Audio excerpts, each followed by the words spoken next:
Satan stood over Moses' dead body and said, "He's mine." Not symbolic, not a metaphor, a real accusation in the presence of God. And the terrifying part, he had evidence.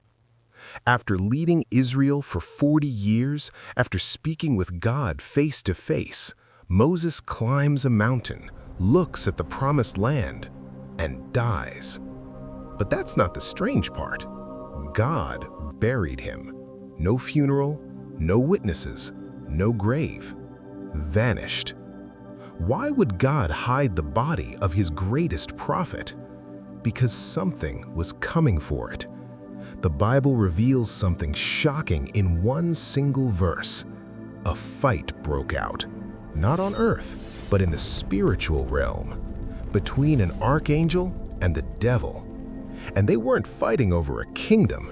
They were fighting over a corpse, Moses' body. This wasn't a physical fight. It was legal, a case.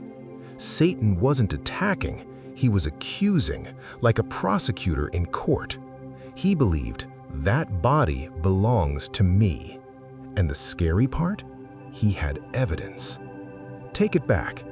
The Israelites are thirsty, complaining, angry.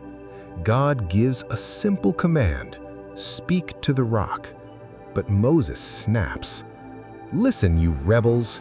He lifts his staff and strikes the rock twice. Water comes out, but something else happens. God responds immediately, "You will not enter the promised land." One moment, one act of disobedience, and everything changed. In that heavenly courtroom, Satan steps forward. This man disobeyed you publicly. He dishonored you. You judged him yourself, so his body is mine. But Satan wasn't done. He goes deeper, back to Egypt. Before Moses was a prophet, he was a killer. He saw an Egyptian beating a Hebrew, looked around, and murdered him, buried the body in the sand. And Satan remembered. This man is a murderer. Before he carried your law, he broke it. His hands are stained. By the law of sin and death, he belongs to me.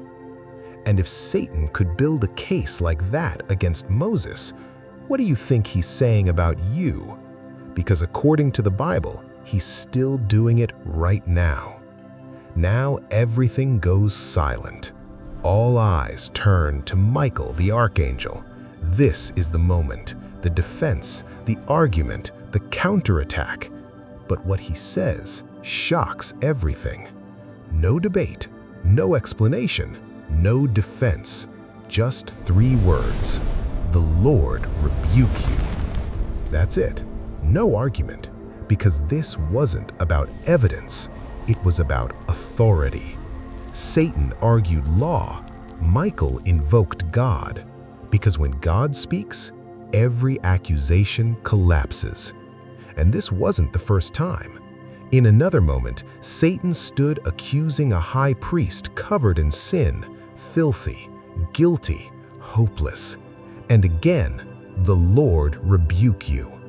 This is the truth most people miss.